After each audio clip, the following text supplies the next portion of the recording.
All right, this video is on signs of healing, and this was a request. I really like this request because I get to reflect and talk about that season of deep healing that I went through. So some signs of healing are improved sleep.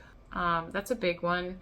Your body has to be at a certain level of supported before it is sleeping well, before you're sleeping well. So that's a really good sign. I would say improved mood is another big one. If you're not moving forward, if you're not healing, your mood will be poor. Your body really feels that, your central nervous system feels that, and it affects your mood. So just feeling lighter in general, less irritable is a sign of healing. When you become fat adapted, you may notice that you're less irritable, that things don't get under your skin as much. That was a big one for me. Like, I could just handle stressful situations again. When I was really sick, I just couldn't. I was just already in a state of being overwhelmed, and I did not have a capacity to handle stressful situations anymore. And I did deal with a lot of trauma, and I was being traumatized with all the stuff that I went through. And a sign of healing is being able to keep it together when you're under pressure and stress. That is a sign of health and stability in general. I would say another sign of healing that surprises some people is having an appetite upon waking. A lot of people, especially in the keto and carnivore communities, fast until noon, sometimes 2 p.m. in the afternoon. While that's good that you can fast and that you're metabolically flexible, it's also really good to have an appetite when you wake up. Like, be hungry. That is actually a sign of leptin sensitivity. And if you don't know what leptin is, it's our satiety hormone. And I made a video on leptin, so check that out. It's a good one.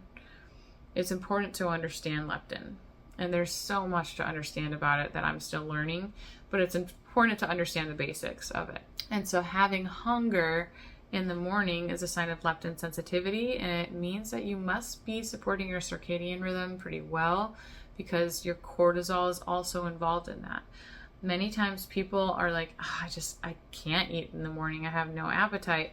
That's because cortisol is suppressing your appetite. And if your cortisol is elevated too much, it'll just suppress your appetite all day long. That's a problem. Yes, it's a flex. It's a good thing that you can fast, but under eating for extended periods of time is not good at all. That's actually a really good way to downregulate your thyroid and, pretty much put your body into a state of catabolism. It's not a good thing. Hunger in the morning or upon waking is a sign of healing. Being stronger, I remember the first time that I didn't have to ask my Amazon driver to bring my package into my condo where I was healing. I couldn't lift things very easily, especially at 69 pounds. I was just super frail and weak and falling apart. And I just remember how empowering it was to not have to ask for help, to be able to play with my niece, Emma, and jump on the trampoline and have strength to just do things with her, pick her up, spin her around. Like, it was amazing. And it is amazing. And I have the strength to carry my chunker child around. He's a big boy. And just do things on a homestead. That was not possible for a long time. So gaining strength and stability is a sign of healing. Improved digestion is a good one, not just for obvious reasons. Obviously, improved digestion means you're healing your digestion, but it also indicates that you are healing other areas of the body involved in digestion, the central nervous system, the vagus nerve. There's a lot involved with digestion, even your mood, seriously. So a sign of healing is just more stable and consistent digestion. You may experience more hair growth, nails growing. Tyler calls my nails talons because they grow very long. And I've actually been really intentional about filing them down ever since he said that, because he said they were intimidating. And I was like, oh, I thought they were pretty, but I don't want them to be intimidating. Nails growing rapidly, hair growing, at a good pace is a sign of health and healing for sure. A lot of people that I work with, they've been dealing with hair loss for a long time, and then it starts coming back in and you see those little baby hairs And it's so encouraging. That is a sign of healing. That is so good. Eyebrows coming back in, things like that. Facial hair, not really a sign of healing. That could be a sign of hormonal dysregulation, maybe elevated androgens or something. But hair growing is a sign of healing. And I do need to trim my hair. And I just trimmed it like 3 months ago. But I know I'm doing pretty good because how my nails are growing, and there are just, things that you can look out for.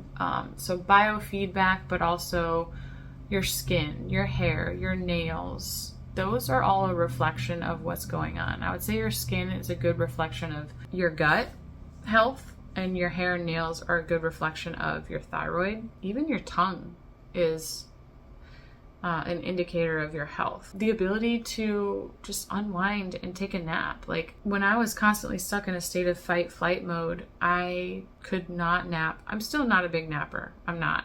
But I can nap, and I can embrace stillness, and I can relax and close my eyes and feel rejuvenated after I've done so. When I was stuck in fight-flight mode, that just was not in the question, and I did not sleep. I had bad insomnia, and that was a reflection of my central nervous system. And so very often when I work with people who are healing their central nervous systems, they will go through a season of I just want to stay inside and be cozy and sleep. I will tell them that is normal. Your body is healing from the trauma that you've experienced. Your central nervous system is healing. So a sign of healing can often look like someone's being really lazy or tired. That's a sign of healing. That means that your cortisol is coming down low enough for you to even get into that place that you've so desperately needed for so long. And so healing the central nervous system can very often look like that. And I've seen it with so many people at this point. For me, it looked like there were some days that I got in bed at 5 p.m. I knew I was healing. So I didn't question it.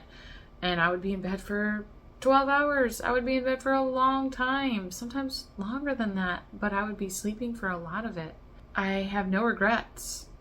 No regrets. I do not feel like I lost half of my day or like I missed out on life or anything. No, my body needed that. My body was so starving for that rest and recovery and sleep. If you find yourself feeling like you want to get in bed early, if you're in a healing season, honor that. Don't push yourself until you get that second wind of energy after the sun has gone down and then you don't sleep well. Just go to bed. Just give in. Now, that can look like, if you're not healing and if you're not eating well and you're having to sleep 12 hours or be in bed for 15 hours, that can also not be a good thing. But when you're healing your central nervous system, it's very normal for people to go through that. I would love to hear your signs of healing. Obviously, more stable energy because your blood sugar levels are going to stabilize and you won't have those dips of energy during the day. When you're metabolically flexible and fat adapted, you have more stable energy, more focus. You're just more productive, less cravings, ability to lose extra body fat. And then, okay, this is the last one. I think that when you start to extend yourself, that's a sign of healing. Like for me, for a long time when I was sick, I just couldn't offer much of myself. I mentioned my niece earlier.